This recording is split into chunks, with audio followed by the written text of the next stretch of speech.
The driver and passenger seats can be adjusted to slide forward, back, or reclined. The adjustment bar for sliding forward or back is at the front of the seat, near the floor.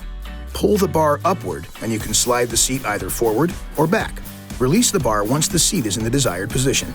You can also alter the front and rear height and lumbar adjustments, if equipped.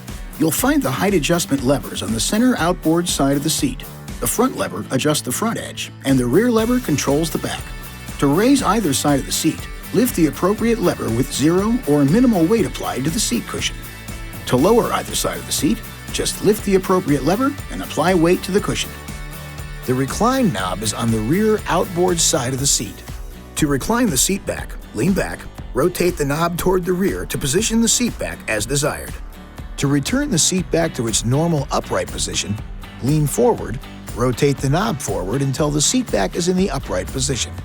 The lumbar support feature allows you to increase or decrease the amount of lumbar support. The lumbar control knob is located on the rear upper outboard side of the driver's seat back. Rotate the control forward to increase and toward the rear to decrease the desired amount of lumbar support.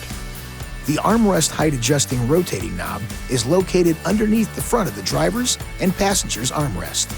Rotate the knob to adjust the armrest up or down. On some models, the front driver and passenger seats may be equipped with heaters in both the seat cushions and seat backs. The controls for the front heated seats are located on the lower outboard side of the seat.